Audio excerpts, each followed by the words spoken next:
বসে পড়েন, সবাই বসে ওই যে জামাতের বুরকাওয়ালা এরা, এরা এক একজনে একটা ভোট দিব আর দুইটা ফল ভোট নিয়ে যাইব ভিতরে করিয়া। এটা কিন্তু কয়ে দিলাম আমি, চুরি করা ছাড়া এদের জামানত বসবে না। ভোটে ফাঁস করে তো দূরের কথা। যদি কোনো ফল ভোট দেয়, যেই দেখ আপনারা তাকে ধরবেন, পিঠ পোড়া ভাব দিয়ে সূর্যের দিকে চোখ রেখে ফেলায় রাখবেন। আমাকে আমার সেদিনের দল আওয়ামী লীগ দুইটা এলাকাতে নমিনেশন দিয়েছিল, একটা হলো করিমগঞ্জ তারাই, আর একটা হলো নিক্ষিবাজিতপুর। সেই দুইটা নমিনেশন ফেলে আমার মাটির টানে, আপনাদের টানে আমি আমার জীবনের সব অ্যাকাউন্ট শেখ হাসিনার কাছে রেখে আমি নিঃস্ব অবস্থায় নামিটামনষ্ট গ্রামের মানুষের কাছে আমি এসেছিলাম। বন্ধুরা, সেই ইলেকশন হয়েছিল 12ই জুন। সেই 12ই জুনে আমি টেলিভিশন মার্কা নিয়ে ইলেকশন করেছিলাম। সেই টেলিভিশন মার্কায় আমি আব্দুল হামিদ সাহেবের চেয়ে হাজার হাজার ভোট বেশি পেয়েছিলাম।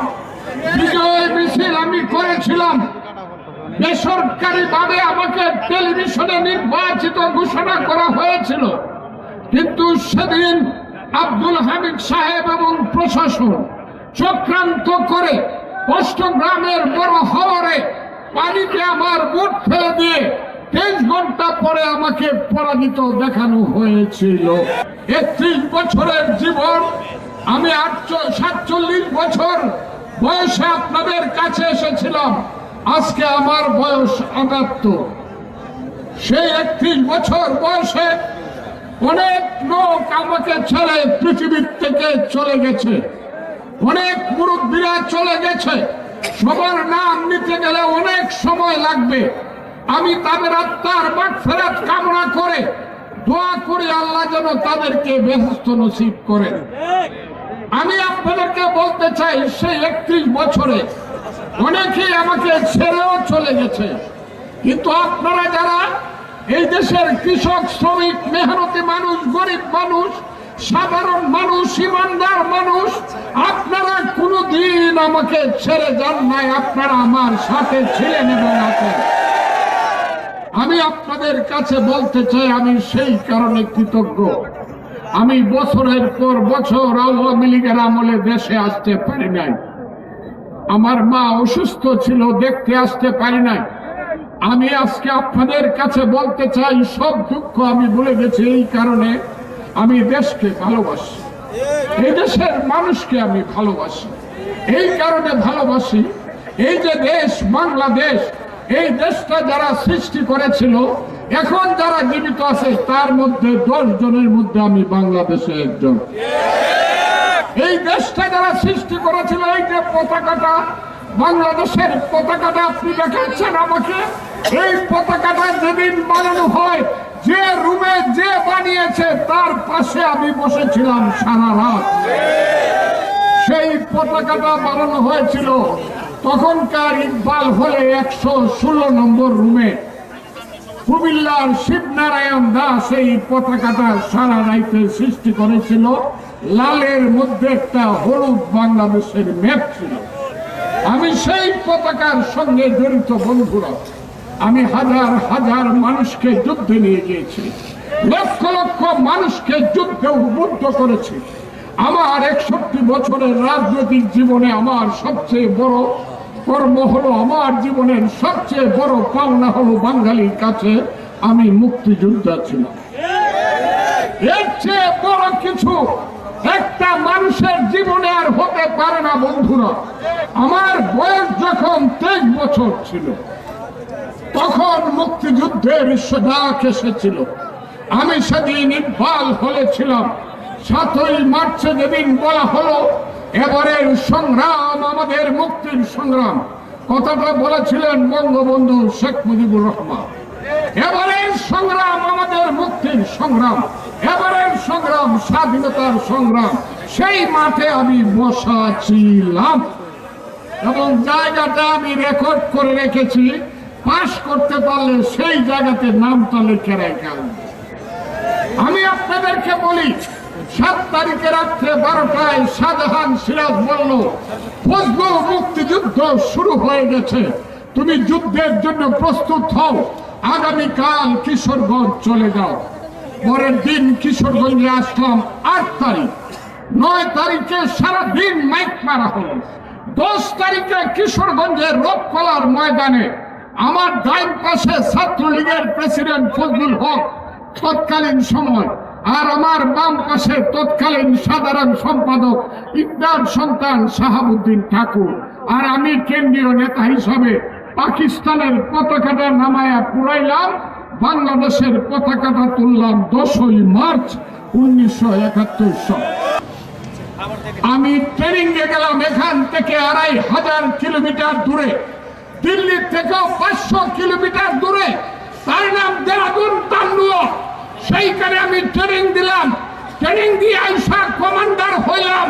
ওই মেঘালয় সেক্টরে যুদ্ধে যুদ্ধে জীবন বাংকারে কাটালাম। বাংকারে থেকে দেখে দিনের পর দিন, মাসের পর মাস, আষাঢ় শ্রাবণের বৃষ্টি পড়া রাতে অমানিসার অন্ধকারে যুদ্ধ করলাম।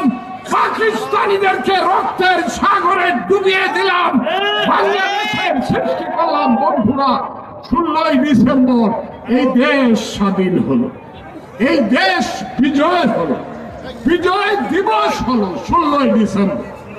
এখন 50 বছর পরে আমাকে শুনতে হয় এই দেশে নাকি কোনো যুদ্ধ হয়নি। কে বলে যে রাজাকার আমার সঙ্গে পরাজিত হয়েছে? আমাকে দেখলে 7 মাইল দূর থেকে দৌড়ে যায় টোকাজি রাজাকার। এই রাজাকার এখন কয় রাজাকার মারা গেছে, তার ছেলে বলে যুদ্ধ হয় নাই। এইটা নাকি চক্রান্ত ছিল, বাংলাদেশ নাকি হয় নাই। আমি আজকে আপনাদেরকে জিজ্ঞাসা করি, এই কথা যখন জামাত শিবির রাজাকাররা বলতে শুরু করলো বাংলাদেশ নামে কোনো দেশ হয় নাই, আমি তখন মনে মনে চিন্তা করলাম, এর যদি প্রতিবাদ না করি তাহলে আল্লাহ আমার নামে মহা পাপ লিখবে। আমি এমন কথা বলবো কালকে আমাকে মেরে ফেলতে পারে। আমি টেলিভিশন ফিট করে বললাম, এই আলবদর রাজাকারের বাচ্চারা, যুদ্ধ কিন্তু হয়েছিল, খুব সাবধান, যুদ্ধ কিন্তু হয়েছিল, তোদের বাপ দাদারা আমাদের হাতে পরাজিত হয়েছিল, পাকিস্তানে কবর দিয়ে বাংলাদেশ বানাইছিলাম, পছন্দ হলে না হলে যা, না হলে পাকিস্তানে যা। এই কথা যখন 2 দিন বললাম, সারা পৃথিবী থেকে বাঙালিরা বলল, ফজলু ভাই আপনাকে মাইরে ফেলবে, সাবধান। আর আমি বললাম, মারার দায়িত্ব আল্লাহ কাউকে দেয় নাই, মারার টিকেটটা আল্লাহ নিজের হাতে রাখে দিচ্ছে। আমি বুক ফুলায় হাঁটলাম, আমার বাসায় অ্যাটাক হইল, খুব সে গালাগালি করলো, আমি কিন্তু হটলাম না। আমাকে বলা হইল ফজু পাগলায় কি কর, আমাকে পাগল বলার চেষ্টা করা হইল, আমি কিন্তু পিছু হটলাম না। তারপরে বলা হলো ফজু পাগলা তো মুসলমান না, এ আলিমরারে গালাগালি করে। আমি বললাম, আরে জামাতে ইসলাম যদি আমির হয় তাহলে কাফির কে? কথাটা আমি বলি না, কথাটা 4 দিন আগে বলছে এই দেশের সবচেয়ে বড় আলেম, হেফাজতের আমির মহিবুল্লাহ বাবিনগরী, জামাতকে ভোট দেওয়ার চেয়ে কাফেররে ভোট দেওয়া ভালো। বাইতুল মুকাররমের খতিব তিনি বলছে জামাতের চেয়ে কাফের ভালো। আমি না, তারা বলল ফজলুর রহমানের জানাজা পড়া যাবে না, কিন্তু হাজার হাজার মৌলানা আমার পাশে দাঁড়াইলো, কারণ মৌলানাদেরকে আমি রাখি মাথার উপরে, আলিম উলামা আমার মাথার তাজ। কিন্তু জামাতের যারা আলবদর রাজাকারের নামে মৌলানা কয়, এরা আমার কাছে কাফের এবং মুনাফিক। আমি আপনাদেরকে বলতে চাই বন্ধুরা, এই যুদ্ধটা প্রথম আমি শুরু করলাম, কথাটা ঠিক না বেটি? তখন আমার দল করলো ফজলু বড় বেশি বেশি কথা কইতেছে, এরা তো এক সময় আমার খালাতো ভাই আছিল। হ্যাঁ, আমি বললাম ভুল, নেতারা ভুল করতেছেন, জামাত হবে আমাদের সবচেয়ে বড় শত্রু। এই কথা বলার পরে 3 মাসে লাগিয়ে আমারে সাসপেন্ড করলো। কিন্তু আজকে কি সত্য প্রমাণিত হয়েছে আপনারা বলেন? আমি যে কথা বলি, যে কথা 1 বছর 6 মাস আগে বলছি, যে কথা বলার জন্য আমার দল আমাকে শাস্তি দিছে, সেই কথা এখন আমার নেতা তারেক রহমান সব বলে। কি আমি মিথ্যা কথা কইতাছি? আমি প্রথম বলি, কারণ আমি জানি এই দেশে আরেকটা যুদ্ধ হোক। কেন যুদ্ধ হবে বন্ধুরা? আমি মধ্যযুগের বর্বরদের হাতে ক্ষমতা ছাড়ব না। আমি জানি আগামী 12 তারিখ ইলেকশন হবে, আল্লাহর রহমতে এই দেশে বিএনপি অবশ্যই ক্ষমতায় যাবে যত চক্রান্ত। আমি এইটাও জানি তারেক রহমান সাহেব হবেন বাংলাদেশের প্রধানমন্ত্রী। আর আপনারা যদি দয়া করে একটা ভোট ইটনা মিটামনষ্ট গ্রামের মানুষ ধানের শীষে দেন, আপনাদের অদম সন্তান জীবনের প্রথম ইটনা অষ্টগ্রাম মিটামনের এমপি হব। ওই যে আমার হরিপুর, রায়চুটি ইউনিয়নের হরিপুর, আর দক্ষিণে বাঙ্গালপাড়ার বাগাইয়া 60 কিলোমিটার জায়গা, এই জায়গাটাকে আমি সোনার সংসার বানাইতে চাই বন্ধুরা। আমি যদি এলাকার এমপি হই, এই এলাকাতে অশান্তি হবে না, না না। আর বর্ষাকালে ইটনাতে আগে প্রতি বছর নাও দৌড়ানি হইতো, এটা কিন্তু আমি ইটনাতে চালু দিব। আমি তো গোয়ালের মাইয়া, তুমি তো সুজন নাইয়া রে, নাইয়া নষ্ট করলা দুধের বান্ড সইয়া রে, সুজন নাইয়া পার করো সকাল। শুনতেন? গান হবে, মানুষের মন পরিষ্কার হবে। আর বাংলাদেশের রাজনীতিতে ফজলুর রহমান সেন্টার ফরওয়ার্ড হিসাবে খেলবে, কথাটা বলে দিলাম। কিন্তু খুব ক্লিয়ার, ফজলুর রহমান কিন্তু বাংলাদেশের রাজনীতিতে যতদিন বেঁচে থাকবো সেন্টার ফরওয়ার্ড হিসাবে খেলবো। মুক্তিযুদ্ধের প্রশ্নে আমি কোনো আপোষ করব না। কিন্তু আপনাদের নির্বাচন কমিশন কইছে এমন একটা ইলেকশন করবে যে ইলেকশন আগে কোনদিন হয় নাই, কইছে না? ওই ইলেকশনটা আমি কিন্তু দেখতে চাই। আমি সবার কাছে দেখতে চাই, প্রশাসন আপনারা কারো পক্ষ ধরবেন না, নিরপেক্ষ ভাবে আপনারা ভোট করবেন। যে যাকে ইচ্ছা ভোট দিবে, সেই ভোটটা আপনারা দিবেন, সেই ভোটটা আপনারা গণবেন এবং বিকাল বেলা সেই ভোটটা আপনারা লিখিতভাবে আমার এজেন্টের কাছে দিয়া দিবেন। আমি ঠিক কথা কইছি? সকালে যাইবেন ভোট দিতে, সকালে ভোট দেওয়ার পরে সারাদিন থাকবেন। সন্ধ্যার সময় আপনি সেইখান থেকে এজেন্টের মাধ্যমে রিজাল্টের কাগজটা নিয়ে আসবেন, ঠিক আছে কথাটা? এর বাইরে যদি কেউ গিয়ে ধমক দেয়, ভোট দেওয়া যাইব না। জামাতের বুরকাওয়ালি যারা, এরা এক একজনে একটা ভোট দেবো আর 2টা ফল ভোট নিয়ে যাইব ভিতরে করিয়া। এটা কিন্তু করে দিলাম আমি। চুরি করা ছাড়া এদের জামানত বাঁচবে না। ভোটে ফাঁস করে তো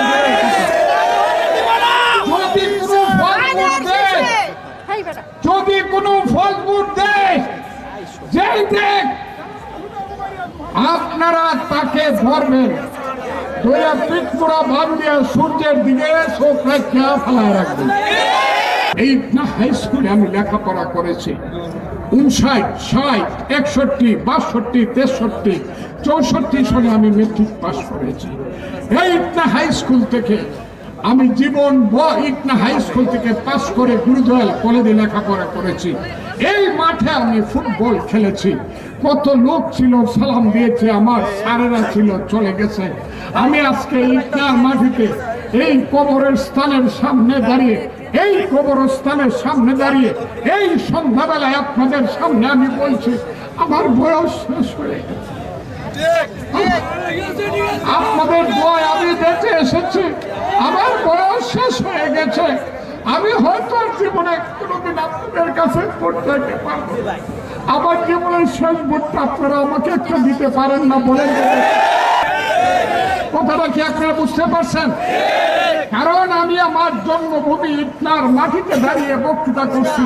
ইটনা থানার মানুষ 30 বছর পর্যন্ত আপনারা যেভাবে আমার সাথে রয়েছেন, জীবন মৃত্যুকে আপনারা উপেক্ষা করে যেভাবে আমাকে আপনারা আশ্রয় দিয়েছেন, আমার গায়ের চামড়া দিয়ে আপনার গা মুড়িয়ে দিলে জীবনে আমি শোধ করতে পারবো না।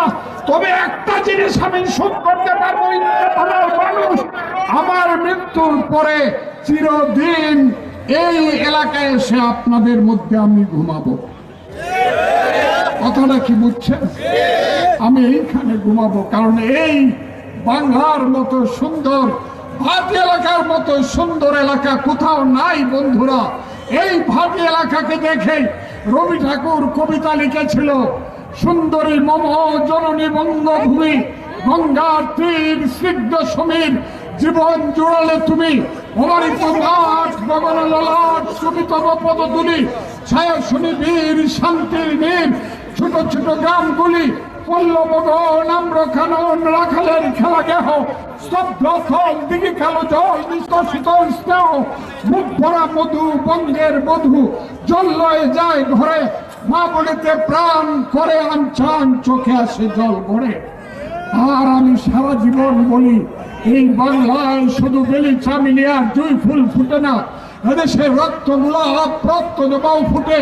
এদেশের জঙ্গলে শুধু কোকিল ডাকে না, এদেশের জঙ্গলে রয়্যাল বেঙ্গল টাইগার ডাকে। এদেশে শুধু বসন্তকাল আসে না, চৈত্রের শেষে বৈশাখের প্রারম্ভে দুলির ধ্বজা উড়ে গ্রীষ্মকালও আসে। এদেশে শুধু গ্রীষ্মকাল আসে না, উত্তাল নাগিনীর মতো তরঙ্গ করতে করতে দেশে বর্ষাকাল আসে।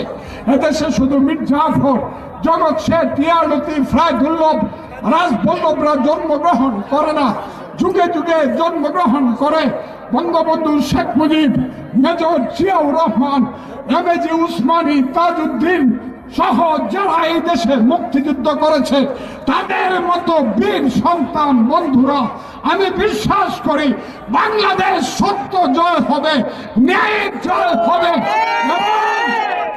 এবং 12 তারিখে এই এলাকা এবং বাংলাদেশে ধানের শীষের জয় হবে। সেই জয়ে যারা সারা দিন ইলেকশনের দিন পরিশ্রম করবেন এবং দাঁড়িয়ে থাকবেন, আমার সঙ্গে শপথ করে 2 হাত তুলে একটা হাততালি দিয়ে যাবেন। সাংবাদিকদের যারা আসছেন, আমি আপনাদের জানেন কোনো প্রতিদান দিতে পারবো না, আমি কৃতজ্ঞতা জানাই না। ও কার গর্তা হয়েছে আমি জানি না, ও কার ঘর থেকে হয়েছে আমি জানি না। শফিকুর রহমান, এই কথাটি আমি বললাম। শুনেন, আমার শেষ কথা, আমি যে দলটার থেকে আমাকে নমিনেশন দেওয়া হয়েছে, সেই দলটা যিনি সৃষ্টি করেছেন তার নাম কি? উনি হলেন স্বাধীনতার ঘোষক। I major Zia do hereby declare দিন। সেই দলের নমিনেশন আমি নিয়েছি। কে আমাকে নমিনেশন দিছে? আমার মহান নেত্রী বেগম খালেদা জিয়া জীবিত থাকাকালীন সময়ে আমাকে নমিনেশন দিয়া গেছে। তারেক রহমান সাহেব বলছে ইয়েস। এখন তারেক রহমান সাহেব আমাদের নেতা, এবং আমি জানি জনাব তারেক রহমান আল্লাহর রহমতে বাংলাদেশের প্রধানমন্ত্রী হয়ে দেশ ভালো চালাবে। আপনারা তার জন্য দোয়া করবেন। আমার দল বিএনপি ইনশাল্লাহ 12 তারিখে জয়লাভ করবেন। আপনারা যারা কষ্ট করে বিভিন্ন ইউনিয়ন থেকে হাজারে হাজারে মানুষ এসেছেন, ইটনার মানুষ যেটা জীবনে দেখে নাই, সেই কারণে আমি আপনাদেরকে ধন্যবাদ, কৃতজ্ঞতা এবং অভিনন্দন জানাইলাম। খুদা হাফেজ। 12 তারিখে সন্ধ্যায় হবে আপনাদের